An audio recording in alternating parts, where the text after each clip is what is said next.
Para mu'alaf ini ketika dia masuk ke dalam Islam, tidak bisa tidak, dia pasti menemukan yang namanya kebenaran.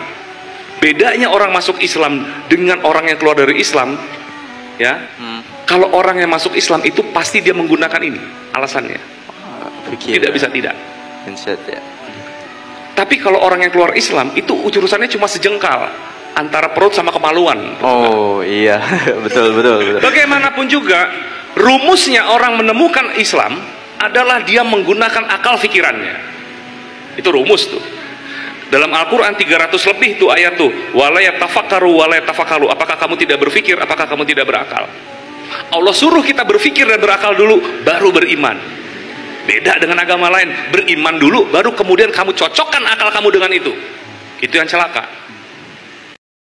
Mari kita lihat kecerdasan Kordonita. Mualaf satu ini menjelaskan keterkaitan kitab Yahudi dengan Kristen dan bagaimana indikasi proses pengadopsian faham paganisme dan Helenisme ke dalam kitab Perjanjian Baru umat Kristen. Dalam kitab ini masih ada sisa-sisa kebenaran, masih ada. Masih ada. Kira-kira berapa persen? Saya berani katakan itu, ya gini. Ini kan tadi saya bilang, ini kan kitabnya orang Yahudi. Yes. Kitabnya orang Yahudi ini menjadi separohnya kitabnya orang Kristen. Separohnya, bahkan lebih malah kan. Perjanjian lama, ini kan jadi perjanjian lama melalui kitab yang disebut dengan kitab Septuaginta di sini nih.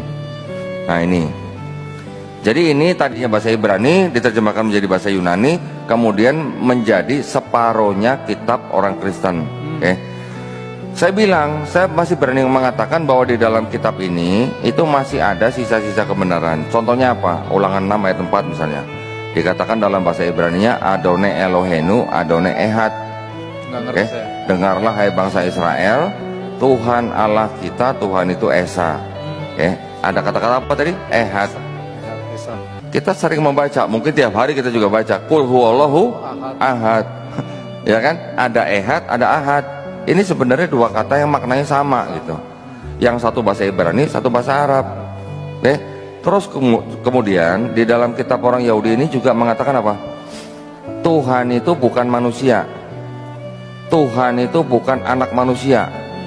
Tuhan itu tidak akan berubah. Langit daripada segala langit itu tidak akan bisa memuat Tuhan gitu katanya. Gimana ceritanya? Ya. Kalau kita baca surat Al-Ikhlas nyambung nggak? Ya, kayaknya pas sama ya, miripnya. Masuk gitu. Masuk. Ada lam yalid walam yulad, ada walam yakullahu kufuwan ahad. Sebenarnya kan berarti kan akidahnya sama. Jadi kitabnya orang Yahudi ini walaupun di dalamnya banyak kontradiksi, tetapi masih bisa disebut tauhid gitu. Ada sebagian yang masih benar gitu ya? Enggak, kalau yang gini. Kalau yang kitabnya orang Yahudi itu murni tauhid. Murni monoteis. Tetapi ketika masuk ke dalam agama kitabnya orang Kristen, ini boleh dikatakan sebenarnya mengadopsi paganismenya Romawi, Helenismenya Yunani. Wow, berani-beraninya ngomong begitu. Ada buktinya nggak gitu? Ada. Keluarin kok, tenang aja tak. Ini Bible ini Bible nih, ya. Di sini disebutkan apa nih?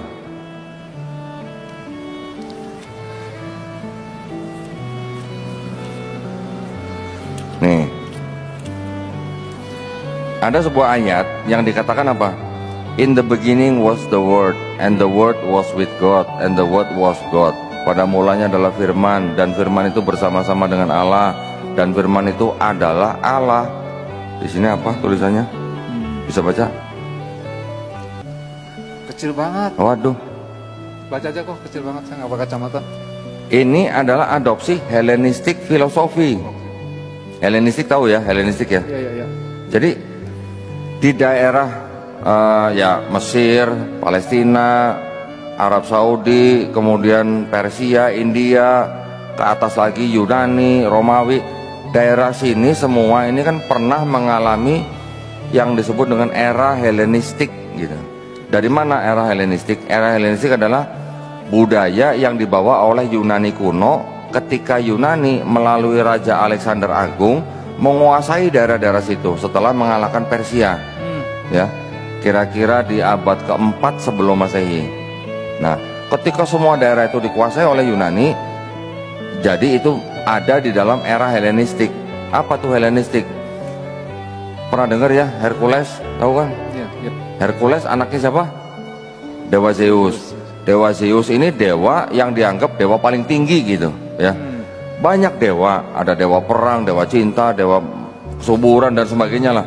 Jadi kalau orang-orang pagan itu kan memang mereka melihatnya gini, dari alam semesta itu nanti ada matahari dewa ini, langit dewa ini, awan dewa ini, laut dewa ini, bumi dewa ini, semua ada dewanya.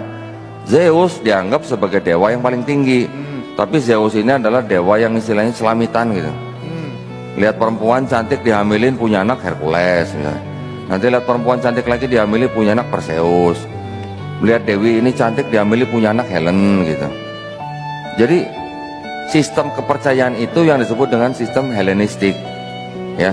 Sekarang Hercules bapaknya dewa paling tinggi, ibunya manusia. Herculesnya disebut sebagai setengah manusia setengah dewa, betul? Di Kristen juga begitu. Yesus disebut sepenuhnya manusia sepenuh Tuhan. Mirip nggak konsepnya? Kira-kira mirip nggak? Iya, iya. Detailnya mungkin beda, detailnya ini jauh lebih bagus, tetapi kalau konsepnya mirip nggak? Iya, iya. Jadi ada bapak ya menghamili perempuan punya anak Yesus. Yesus disebut sepenuhnya manusia sepenuhnya Tuhan. Kata dia. Nanti ada lagi di sini, ketika Yesus disalib, kemudian tabir bait suci terbelah dua. Ketika Yesus bangkit, mayat-mayat yang ada di dalam kubur, mayat-mayat orang kudus bangkit masuk dalam kota gitu. Dari mana ceritanya? Dari Yunani. Ada yang namanya festival Antesteria, festival yang memperingati orang mati bangkit dan masuk dalam kota gitu. Adopsi lagi. Nanti ada lagi di ayat lagi Yohanes 6:51 sampai 54.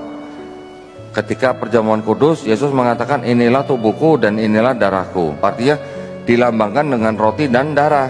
Dengan anggur, darahnya dengan anggur.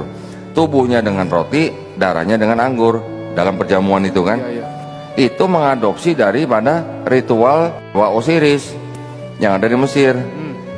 Dewa Osiris tubuh dan darahnya dilambangkan dengan roti dan anggur. Barang siapa makan tubuh dan darahnya itu mendapat hidup yang kekal. Jadi banyak sekali memang adopsi-adopsi dari paganisme dan Helenisme gitu. Oke. Ya. Terima kasih telah menyaksikan video kami. Sampai jumpa di video berikutnya di channel John Barbar.